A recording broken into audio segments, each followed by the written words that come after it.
ดีท่านผู้ชม สบายดีท่านผู้ชมข้าพเจ้าสุขสวรรค์บุญมาใสหรือว่ากีโต้ ข่าวเจ้าประภาสวรรค์สีหงบงหรือว่าต้นพบกับพวกเรา2 คนในโอเคกูด พวกเราจะนำเสนอเรื่องแปลกแต่ว่ามีอยู่จริง และพร้อมทางยังไปได้สัมภาษณ์วัยนุ่มวัยรุ่นเพื่อเอาข้อคิดเห็นดีๆของเขาเจ้า ความคิดเห็นที่มันโอเคที่มัน กูด แม่นแล้วเท่านั้นยังบ่พอเขายังมีการไปสัมภาษณ์ดาราบอกถึงเบื้องลึกเบื้องหลังดาราศิลปินอยู่ในบ้านเขาอีกแล้วก็เอาแบบสอบถามให้กับเจ้าอะไรประส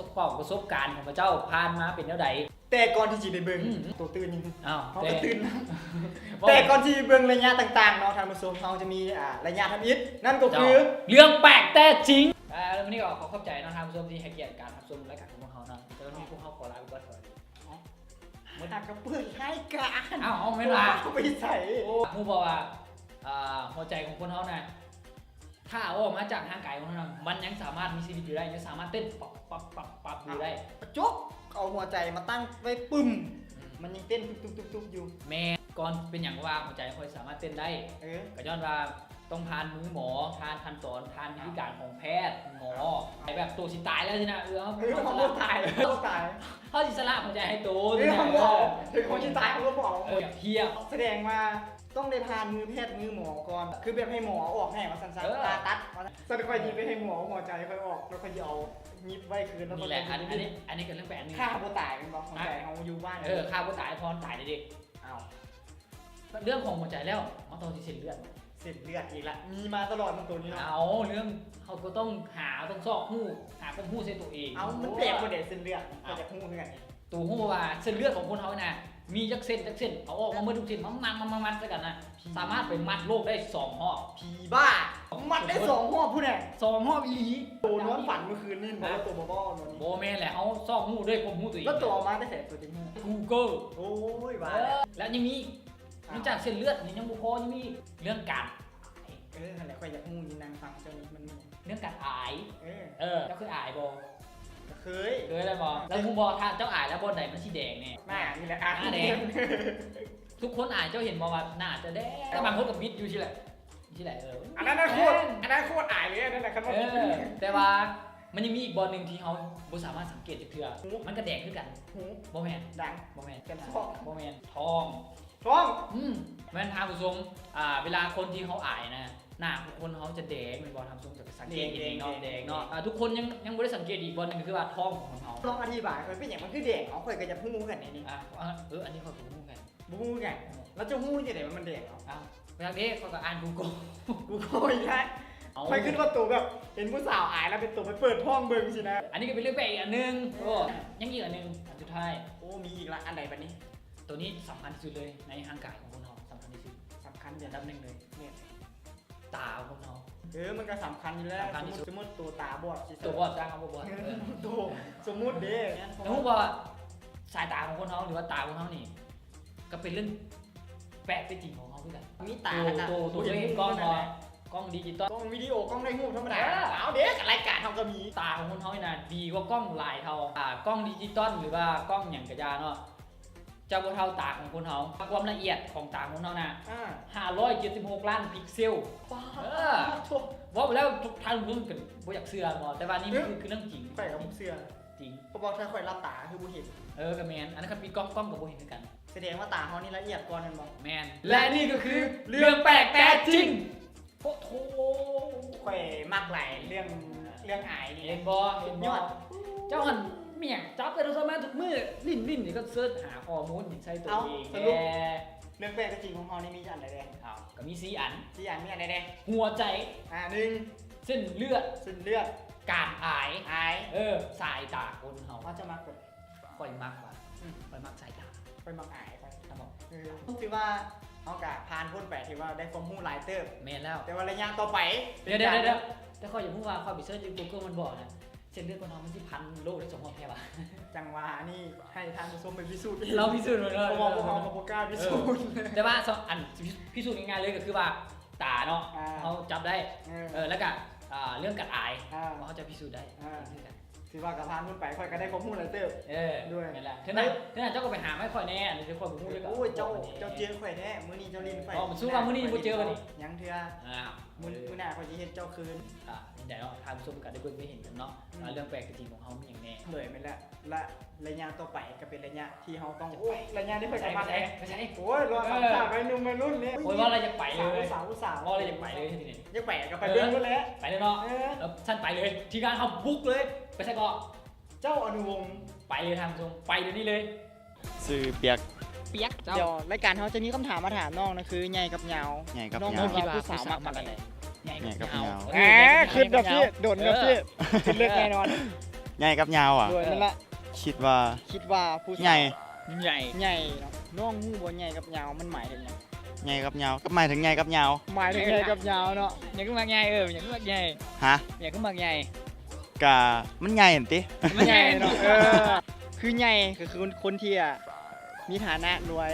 ยาวก็คือพวกพิธีกร2คนนี่แหละหาเงินหาคำแบบสังเกตเกิดมาก็หาเลยแล้วน้องคิดว่าที่มักใหญ่หรือมักยาว สาวผู้สาว สำหรับผู้สาว มันก็เป็นแล้วแต่คนเนาะ แล้วน้องอันนี้ไอ้ถามน้องว่าคิดว่าผู้สาวเขาจะเอาเลือกไหน ก็เจ้าต้องเลือกไง เลือกใหญ่เนาะกันยังใหญ่คือเก่าเนาะสบายดี สบายดีซื้ออย่างเนาะ จะนู่น ซื้อนุช คำถามเขาก็จะมีอยู่ว่าใหญ่กับยาว อันไหนที่เจ้ามัก แม่นแล้ว เจ้ามัก เลือ อั ก นไหน ทั้งสองไปเลยเหรอขอยาวซะ คอยาวน้องบริขึ้นอย่างไปไกลที่ บอ เป็นอย่างน้องจึงเลือกยาว คิดว่ายาวน่าจะดีกว่าใหญ่เลย แม่นั่นนะ ยาวคือเป็นคนที่กำลังสร้างสาสำหรับคำว่าใหญ่ก็คือคนที่เป็นใหญ่คือรวยอยู่แล้วน้องบริขึ้นเลือกไปเฉย บอ แล้วสองอันนี้ให้น้องเลือก คำถามเขาก็คือว่าใหญ่กับยาวน้องคือว่าผู้หญิงมักอันไหน เอาแบบนี้เลย เอานี่เลย น้องคือว่าใหญ่กับยาวผู้หญิงมัก อันไหน ยาว ยาว น้องตอบมาว่ายาวน้องตอบมาว่ายาว เดือด ยาวก็คือคนที่กำลังสร้างสาเพื่อไปเติบใหญ่ในอนาคต และบัดนี้ใหญ่ก็คือคนที่มีอยู่แล้ว อันนี้บ่แม่นคำถามที่ต้องขึ้นลึก น้องซื้ออย่างเนาะ น้องสกี แล้วน้องสกี้แล้วอันนี้ไม่ซื้ออย่าง ซิโรบิน มีว่าใหญ่กับยาวอันใดกี่มัก กี่ก็ต้องมาก ขึ้นลึกแม่น เอาให้พ้นโตกันไหม เอายาวๆเลยนะเว้ย ยาว ยาวอีกยาวใส่คือมักยาว แม่ว่าถ้าเอาก็มาคมยาวอ่ะ ๆสิบอกเนาะยาวคือคนที่กำลังสร้างสาอนาคตเพื่อไปเติบใหญ่ในวันข้างหน้า มักทุกข์ว่าซั่นซะส่วนอันใหญ่จะเป็นคนที่รวยอยู่แล้ว แล้วน้องคิดว่าผู้สาวมักใหญ่หรือมักยาว กี่วะ อ่ะ ก็ต้องมักใหญ่เลยเว้ย นะ หลังจากที่ยาวน้องเปลี่ยนมาเป็นใหญ่ กับแบบว่ากับอยากอยู่สบายแล้วพวกอยากทุกข์นะ น้องซื้ออย่าง ซื้อมิโน แอมปี้ แอมปี้ไอ้ถามเจ้าก่อนเนาะ ได้ ใหญ่กับยาวเจ้าคิดว่าสาวมักอันใด น่าจะใหญ่เลย น่าจะใหญ่ น่าจะใหญ่ ทั้งใหญ่ทั้งยาวก็ได้เหรอ ไว้เดียว น่าจะใหญ่ ใหญ่คือกันเนาะบ่ได้ขึ้นลึกอย่างเนาะ ต้องใหญ่อยู่แล้วมันจึงกินอิ่มขยาวแล้วมันบ่อิ่มเด้มันน้อย ยาวจะเป็นคนที่กำลังสร้างสาเพื่อไปเติบใหญ่ในอนาคต ส่วนใหญ่จะเป็นคนที่มีอยู่แล้ว ถ้าแม่นคือว่าสำหรับผู้สาวมากอันใดก็ถ้าอันนี้มันก็กำลังตีแทนอันผู้หญิงทั่วไปมันก็บ่ได้ก็คืออยู่เฉลี่ยประมาณ 90% ผู้หญิงทุกคนก็ต้องอยากสบายอยู่แล้ว แต่คันแม่นผู้หญิงกันแม่นฮักผู้ชายแท้ๆก็ยอมที่จะอยู่นํกันถึงว่าสิบ่มีหยังก็พร้อมที่จะแบบสู้ไปนํกัน อาจจะมีนํกันในอนาคตต่อไป แต่สรุปคันแม่นตอบแทนผู้หญิงเลย 90% ตอนนี้ก็คือว่าเอาใหญ่ ตุยเนาะ ซื้อตุย ได้บ่แม่ตุยใหญ่กับยาวเจ้าคิดว่าผู้สาวมักอันใด โอ้ใหญ่กับยาว คิดว่าผู้สาวมักอันใด คิดว่าผู้สาวมักสุด มักยาว เป็นอย่างจริงว่ามักอย่าง คิด กับมันยาว มันยาว มันบ่สั้น คือยาวเนาะจะเป็นคือคนที่กำลังสร้างสาแต่สำหรับคนที่ว่าใหญ่แล้วเขาก็จะรวยอยู่แล้วมีเงินมีคำอยู่แล้วคือเป็นคำถามของผมเป็นคำถามขึ้นลึก บ่ได้ขึ้นเลย อะไร สติก ติ๊กโต้ ติ๊กต้นเนย ติ๊กสุดาวัน ติ๊กสุดาวัน เลย ใหญ่กับยาวอันใดน้องมัก เขามักยาว แล้วเป็นอย่างคือมักยาว เขามักเนาะ เอามาก ยาวก็คือคนที่สร้างสาแต่ยังน้อย แล้ว ใหญ่ วันนี้ใหญ่ จะเป็นคนที่รวยอยู่แล้ว เอาพวก ดีแล้วที่น้องมักยาวนะมาอยู่น้ำไอ้สร้างสาไปน้ำกันเอา บอก บอก ถามขึ้นจะสิมักใหญ่หรือมักยาว มักยาว ยังมักยาว มักคือเก่าบ่เปลี่ยน ซื้อบุญเพลงเจ้า ซื้อบุญ อันนี้ชื่ออย่างไร ซื้อสุดรอเจ้ามา ซื้อคือเจ้าของเล่นบ่ บ่อันนี้เขาบ่ปานใด ใหญ่กับยาวไอ้คิดว่าผู้สาวมักอันใด ใหญ่กับยาวบ่ อันนี้คือหล่นฮะ แล้วตอบด้วยเอา ใหญ่พี่เหรอวะเอา เอาใหญ่ซะ เอาใหญ่เนาะ ในตัวเขาก็ใหญ่เนาะ น่า เหงาจะเป็นคนที่กำลังสร้าง ตั้ง สา ตัว เพื่อด้วยและใหญ่นี่จะเป็นคนที่แบบมีฐานะอยู่แล้วยังยืนยันคำตอบเก่าอยู่ไป เอายาวซะ เอายาว สร้างสาไปเทอละน้อยไอ้ แม่นละ แบบ แม่นละ เป็น แม่ รวย นละ มาเดียวอันนี้พิษฟาดคนไหนพิษนะฟาด เอา คือปี ปีเจ๊ก กี้ ปีเจ๊กกี้ปีใหญ่กับยาวน้องมาอันใด มักใหญ่ หมากใหญ่แล้วน้องดิคิดว่าผู้หญิงกับเจ้าสิมาอันใด ยาว ยาว ยาว ยาวคือกันเนาะ บ่ได้คือเลิกมันต้องดีกว่าตัวเอา แบบมักอีหยังก็มักแต่สิ่งใหญ่ ยาวเส้นทางเขากว้างไกลมันต้องยาวต่อไปข้างหน้า ๆอนาคตยังยาวไก่ เอ โอ้ อย ได้ใจหลายอันคน โอ้ย นี้ 80 คือใหญ่คือคนที่รวยอยู่แล้วเขา และยาว และยาวไอพิธีกรสองคนเท่านี้แหละ สร้างสา มัก ตัว สร้าง เอง สาตัว เพื่ เอ อง เป็น ไปเติมใหญ่นะ เพื่อเติมใหญ่ในอนาคต น้องสิเลือกอันใดระหว่างใหญ่กับยาว2อันนี้ ยังยืนยันคำตอบเดิมบ่ ยังใหญ่คือเก่า น้องเด็กคิดว่าผู้สาวสิมาอันใด คือเก่า ให บ่ ญ่ใหญ่ ใหญ่ เป เดี๋ยว ลี่ยนคำตอบแล้วเมื่อกี้น้องตอบมาว่ายาวบัดนี้น้องตอบมาว่าใหญ่ น้องเด็ก ยาวคือเก่า ยาวคือเก่า สบายดี เจ้าสบายดีไอ้ซื้อต้ม ไอ้ต้อมเบ่ง เบ้ กั ง ม เบ้งเรา ใหญ่กับยาว โอ้ ไอ้คือว่าผู้สาวมักอันไหน ผู้สาวมักใหญ่ไว้ก่อน ผู้สาวมักใหญ่ได้เนาะคือใหญ่จะเป็นคนที่แบบรวยแต่ยาวคือคนได้สร้างสาเพื่อเท่าน้อย ได้บึ้งบืนตัวเอง ผู้สาวสิมักยาวหลายกว่า เปลี่ยนเมื่อกี้นี่ใหญ่เนาะเมื่อ แม่ กี้ แล้วกินใหญ่เปลี่ยนเป็นยาวดีกว่า เป ต้อง ลี่ยนเป็นยาว พัฒนาต่อไปเรื่อย เพราะหมายว่าเพิ่นมีพงมีแฟนเดี๋ยวสร้างสาไปน้ำกันชีซา ซันเดย์ ซันเดย์น้องเนี่ย ๆอูดบี พี่ใหญ่กับยาวพวกน้องคิดว่าผู้สาวเขาเจ้าสิมากันใด มักยาว มักยา ยว ว ปานกลาง จะทำไม่ได้ใหญ่กับยาวย าว ยาว ยาว ยาวคือกันยาวเบิด3คนเลย สาวคนว่าเป็นอย่างคือมักยาว ความสูงเนาะ ความสูง ใช้ชีวิตที่ยาวนาน ใหญ่กับยาวน้องคิดว่าผู้สาวเขาสิมักอันใด โอ้ยก็มัก โอ้มักใหญ่เป็นอย่างคือคิดว่าผู้สาวสิมักใหญ่เอา เอาผู้สาวมักใหญ่ไฟสูงเด้ มันใหญ่ไปสูง มันก็เลือกเต้ บ่บ่ได้ขึ้นเลย บ่ได้ขึ้นเลย เจ้าขึ้นเลิกมันบ่ นะ ยาวก็คือคนที่กำลังสร้างสาเนาะใหญ่ก็ แม่ คือน คนว่าที่รวยอยู่แล้ว อืม น้องยังยืนยันคำตอบบ่ ยืนยันคำตอบ ใหญ่กับยาวยาวไอ้ถามแล้วใหญ่กับยาวพวกน้องมากันไหน มักใหญ่ ใหญ่ ยาว มักยาวถ้าเป็นอย่างคือมักใหญ่ บ่ฮู้เด้ โบก้อนเป็นอย่างคือมักยาว คือใหญ่ก็คือคนที่มีฐานะร่ำรวยอยู่แล้วยาวก็คือทุกแบบนี้แหละ แล้วยังยืนยันคำตอบเก่าบ่ยังสิ มักยาว มักยาวย าวคือ ยัง เก่าย าวคือเก่า เบิร์ด ซื้อเบิร์ด ซื้อปุ้ย ซื้อปุ้ย ตีใหญ่ ใหญ่ ตีใหญ่ จบม .4 ลุงน้องเต็มบ้านเต็มเมือง ถามนี้ว่าใหญ่กับยาวผมต้องคิดว่าผู้สาวเจ้าสิมากันไหนเราจะมากันไหน เอาใหญ่ซะ ใหญ่ ยาว ยาว เอาตี ให ใหญ่ ญ่ เป็นอย่างคือมักใหญ่เป็นอย่างคือมักยาว ยาวสูงยาวเนาะ สูง พอมันใหญ่เนาะ เพราะมันใหญ่ เ คือใหญ่ก็คือคนที่มีฐานะอยู่แล้วคือยาวก็คือพิธีกรสองคนเฮานี่ได้ค่อยๆเติบยาน สร้างโต สร้าง ต้น โตขึ้นไป ทำนี่ก่อน มักยาวเลยเนาะคอยเติบโตขึ้นไป เปลี่ยนคำเมื่อกี้ เอาใหญ่เอาเพิ่นว่ามีความหมายเลยเพิ่นว่ามีความหมายเลย ชื่ออย่างนั้นนี่ แก้ว ชื่อแก้ว ฟังสำเนียงนี่คือซีเมนเพื่อนบ้านของเฮาแน่นอน แม่นแล้ว ใหญ่กับยาวน้องแก้วคือว่าผู้หญิงเขาเจ้ามักอันใด ใหญ่กับยาว เออ เออ ใหญ่มั้ง แล้วเป็นอย่างจึงขึ้นว่าใหญ่ ก็ไม่รู้สิ คือใหญ่เนาะก็คือคนที่รวยแล้วผู้หญิงเป็นมัน เงินมีค อันยาวก็คือเฮาสองคนนี้ได้ค่อยๆย่างเติบใหญ่เพื่อไปสร้างอนาคตข้างหน้าเพราะ ำ ง่ายๆคื สร้าง อ ตัวเอง ไม่ละ ว่าหมายมันลึกมากเลยนะ แล้วเขาถาม แค่ได้ ขึ้น คิดก่อนดิ อ๋อ ยังฉีมักคือเก่าอยู่บ่ บอ บ่ เอามักยาวดีกว่าอ่ะ เป็นอย่างคือมักยาวของเหตุผลสั้น ไม่อยากเติบโตไวอยากเติบโตช้า ๆสบายดีเดี๋ยวถามก่อนอันนี้เจ้าจักบิดล่ะ บ่อยากตอบเลยเอา25ซะ เจ้าห้าโอ้ หากระ18อ่อนๆเนาะ อัน26 สาวโก ซื้อหนู นูไอ้นู อันนี้ชื่อกูเด้อสบายดีสบายดี กูหรือว่ากู กู ซื้อตั้มเนาะ ชื่อต้อม แม่แล้วซื้อเสือเนาะ ซื้อเสือใหญ่กับยาวไอ้ เจ้า คิด คิด ว่า ว่าผู้สาวเขาสิเลือกอันไหน แม่นแล้ว เสร็จ ถามไอ้ใหญ่เฮาก่อนนี่ อันขึ้นว่ายาวเนาะ เป็นมักยาว คิดว่าใหญ่เนาะ ใหญ่ ไอ้ต้อม ยาวซะ ยาว น่าจะใหญ่ ใหญ่เนาะ เป็นหยังคือมักใหญ่กับยาว อืม เป็นหยังเป็นหยังจะคือ เดี๋ยว เป็นหยังจะคือมักยาว อันนั่นแหละ ไอ้กูได้ใหญ่นี่มันหลายใหญ่เนาะใจใหญ่บ่เรื่องยาวนี่มันบ่ได้ว่าคือเรื่องของคนคือเรื่องอันนี้แบบว่าพวกเขามันกลุ่มขี่รถจักรอยู่แล้วพวกเขามักเดิน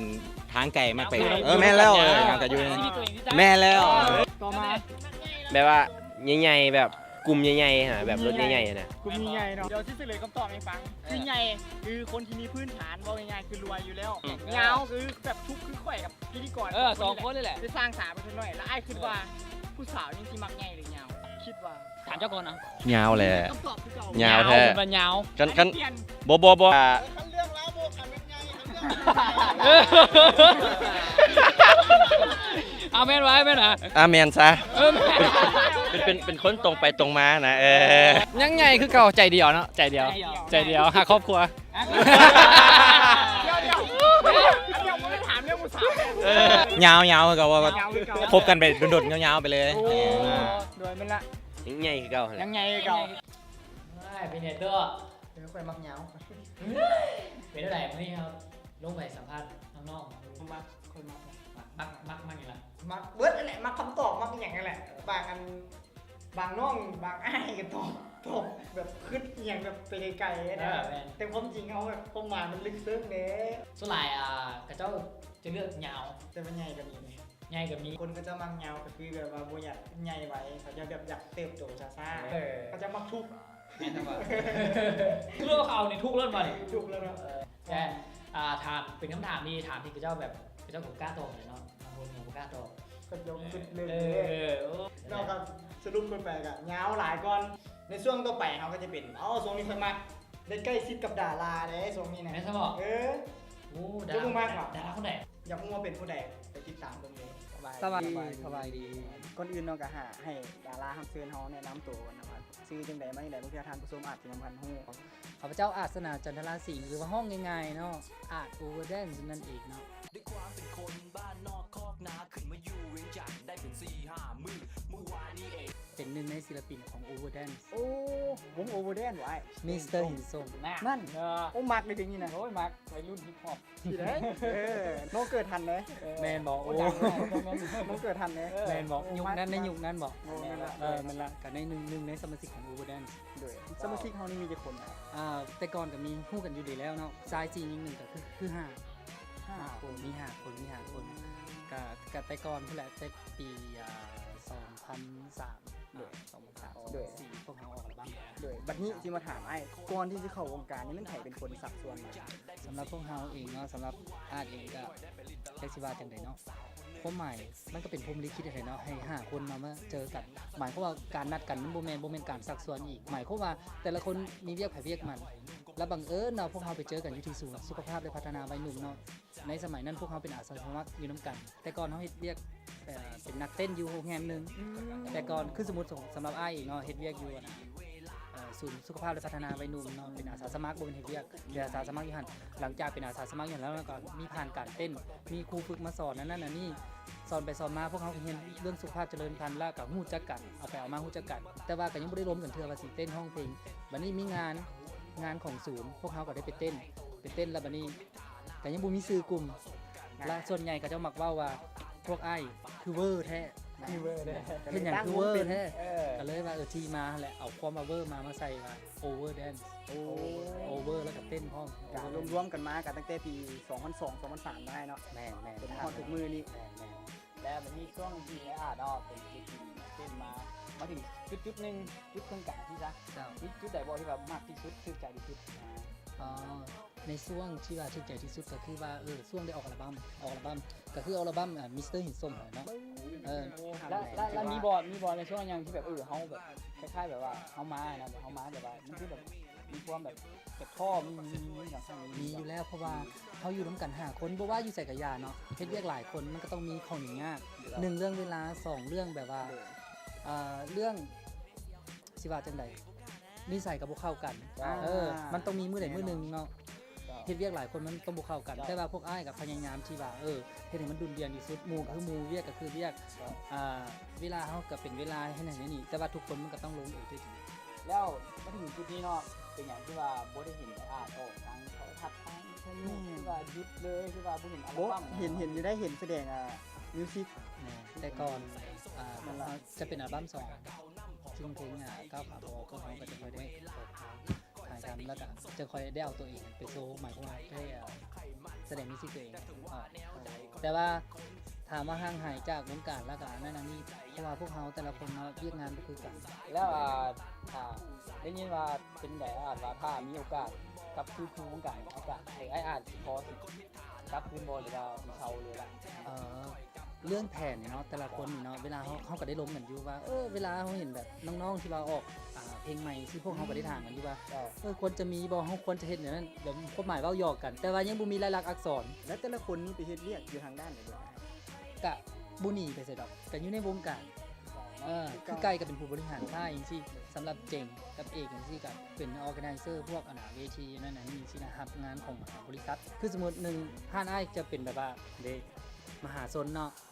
ทุกๆเดือนก็จะออกอัปเดตบอพาเพลินบอที่พวกเขาก็ออกหรือว่าโครงการประกวดมิสลาวบอหรือว่าปีนี้เอาแน่ๆเลยเนาะพวกเขาซัพพอร์ตเรื่องนางสาวนครหลวงเวียงจันทร์ที่ว่าเพิ่นได้แห่นางสังขารอยู่ที่วัดอินแปลงเนาะที่ผ่านมาพวกเขาก็ได้ซัพพอร์ตก็หมายความว่าได้อยู่ในวงการคือกันแล้วสุดท้ายนี่เนาะอ้ายเห็นน้องๆวัยรุ่นเขาคือแบบห้องเพลงแบบเป็นอ้ายมีความคิดแบบอยากแนะนำทางน้องๆแบบฝากอย่างทุกนิดสักหน่อยให้แต่ว่าเขาก็เคยผ่านจุดนี้มาแล้วมันดังสำนี้อยากให้น้องๆดังน้ำไอ้มีประสบการณ์ดีๆอย่างที่แบบจะบอกรุ่นน้องว่าเฮ็ดแบบนี้เด้อแบบนี้เด้อให้มันประสบความสำเร็จก็ดีใจเนาะที่ว่าเห็นน้องๆในเดี๋ยวนี้ปัจจุบันนี้เนาะที่ว่าเฮ็ดมาส่วนใหญ่ก็รู้สึกว่าประสบความสำเร็จเพราะว่าเฮ็ดได้พอประมาณนาทีเนาะแต่ว่าเฮ็ดหยังก็ให้พยายามให้เบิ่งหมายความว่าเอาเอกลักษณ์ของบ้านเฮาลงไปแน่หมายถึงว่าฮิตของประเพณีหมายความว่า1บ่ให้ออกจากเขตหลายการถือจังซี่นะเรื่องคำเว้าของการแต่งเพลงจังซี่2อย่างเท่านั้นเพราะว่ามันสำคัญถ้าว่าออกจากกรอบหลายจังซี่นะมันเพลงมันก็แบบบ่อยากอันนั้นปานใดบ่อยากสมบูรณ์ปานใดคำเว้ามันก็อยากเสียดสีนั่นผู้มักผู้น้องมักอยากฝากไป2อย่าง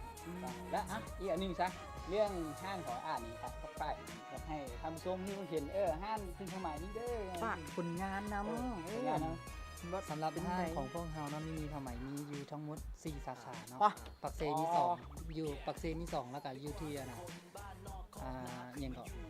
พลทันมี1แล้วก็อยู่ที่สังเจียงมี1สังเจียงเป็นสำนักงานใหญ่เนาะแต่ว่าพวกเฮามีแผนที่ว่าจะขยายสาขาอยู่ที่ภาคเหนืออยู่ไวๆนี่แหละหลวงพระบางมีแน่นอนแต่ว่าพวกเฮากำลังเก็บแผนอยู่เพราะว่าอิงตามเพราะว่าเครื่องของพวกเฮามันต้องใช้เวลาบ่มันจะเปิดมันอื่นมันสิเปิดได้โมเมนต์เนาะอยากฝากเรื่องนี้อยากให้แบบว่ามาซื้อซอยอุดหนุนไม่มีความหมายห้ามประกันว่าเครื่องพวกเฮาแม่นโอเคบ่คือไผแม่นแล้วมีอยู่4สาขามักสาขาใดใกล้สาขาใดไปเลยทางไอ้อาจใจดีห้านเรานะท่านไอ้อาจฝากเบอร์พี่โตผ่านได้พูด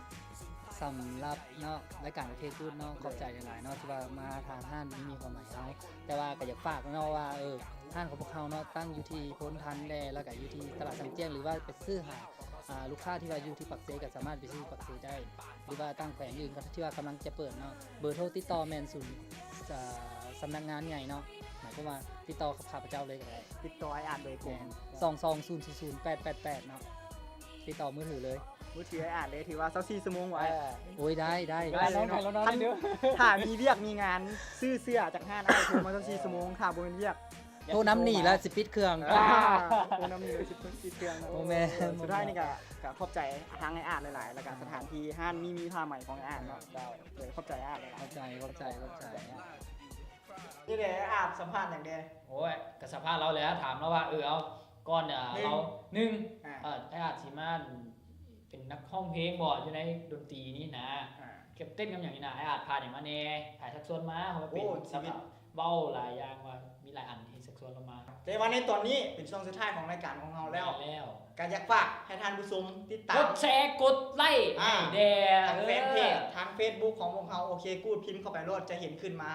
YouTube ก็มีคือกันฝากทุกคนกดแชร์กดติดตามก่อนสิจากกันก็ขอฝากนิดนึงเนาะเอาถ้าติดตามเทปหน้าเนาะว่าพวกเขาสิไป มีหัวข้อดีๆแบบใดไปสัมภาษณ์วัยหนุ่มวัยรุ่นหรือว่าสัมภาษณ์พ่อแม่ประชาชนบอก แม่น หรือว่าจิแม่นดาราบ่ได้ที่เฮาสิลงไปสัมภาษณ์ มาพบกับมังฮอได้ไหม โอเค good ในโอกาสหน้าสบายดี